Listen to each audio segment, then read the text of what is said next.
Hey guys, Raccoon City Pizza here. Today, I wanted to make a video that I absolutely love the theory of. Now, before I begin, I want to give credit to Center for Evil on YouTube. He made a video, and we actually talked about this earlier on Twitter today.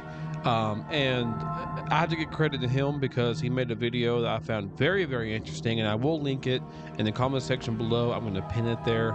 But I also have to give credit to um what was his name? I'll have to look it up again. Resident Bio Evil, that's his name. So Resident Bio Evil on Twitter, amazing Twitter account, may I add. Very nice guy. Because Center for Evil, he credited him, but I have to credit the guy too because this is an excellent theory. I'm not going to go into every single detail because you can go watch Center for Evil's video for that. But the idea is the villains for Resident Evil 9 may actually be the US government. And I love that idea. So to kind of just quickly recap what was said between those two people is the government, since they're the ones who bombed Raccoon City, you see what looks like a F-22 Raptor fly over the city in Resident Evil Outbreak. And while Umbrella seems to be posted there at the city, why would there be a US aircraft there? So what if the US government was actually funding Umbrella to stay there? Now, I have a lot to say about this, something that I don't think was mentioned in the video. And if it was, I apologize. But what if, since most Resident Evil characters have been betrayed, if you go back and you look even at the very first game, you have Chris, Jill, Barry, Rebecca, the entire STARS team was betrayed by Albert Wesker. And now it seems like that the group they founded, the BSAA, is also turning bad and betraying them as well. With Leon, he hasn't really been betrayed by a group yet. Now, he has by Ada a few times and things of that nature, but by a group, no, he hasn't. But what if he found out that his entire purpose, the government he's been forced to work for, has actually been behind the very thing that he's fought almost all his life now? That would be insane. And I think this would be a very, very good parallel between Grace and Leon if this is the case, because Grace, she works for the FBI. So if she's betrayed too, which I do think is very likely, then it would make sense that they both bond over this. And if Leon dies or not, which I have a video for that I uploaded recently if you want to go check that out, perhaps this is his way of passing the torch to Grace to take down cruel and also very, very toxic and very mischievous people and organizations, this time being the government. Now, I'm not saying Grace is going to dismantle the entire US government, but she could definitely do something to go against the government itself and bring everything to light, especially if Leon does die, to respect him. And again, if you want to go check out that video, please do so.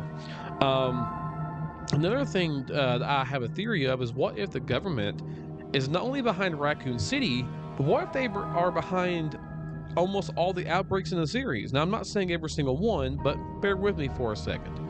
So in Resident Evil 4, we know Osmond Sadler dug up the parasites along Salazar, and of course he started the Los Illuminados group, and he wanted to go and infect the US government and also the entire world. Now, that was all Sadler's doing, of course. That was all him.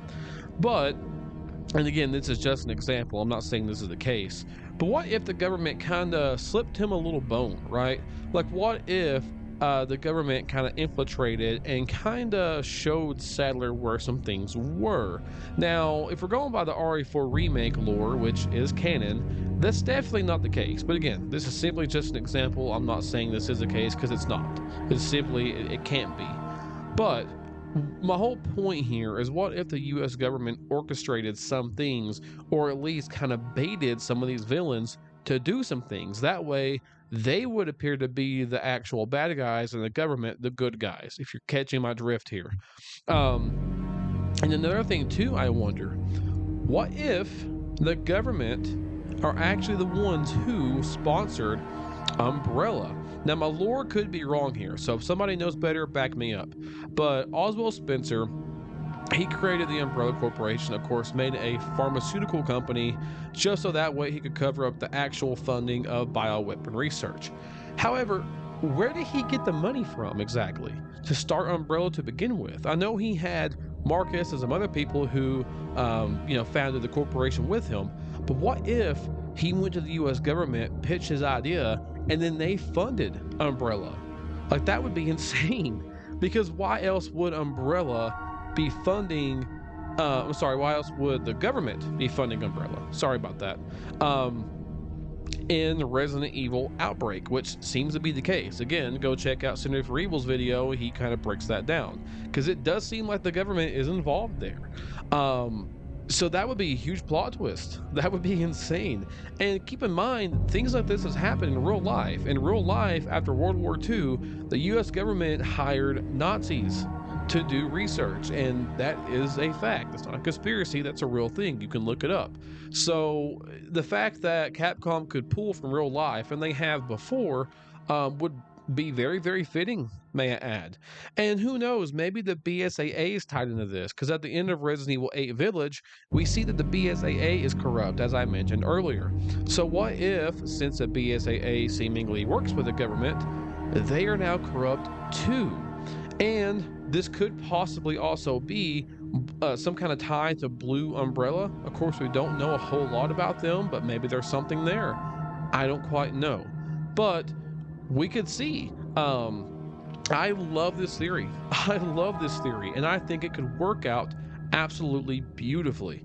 So let me know what you guys think in the comment section below. And I want to give a big thank you to Center for Evil and also for Resident Evil for this idea, because man, this would be a perfect story. So let me know what you guys think. Thank you all for watching. I will catch you guys in the next video.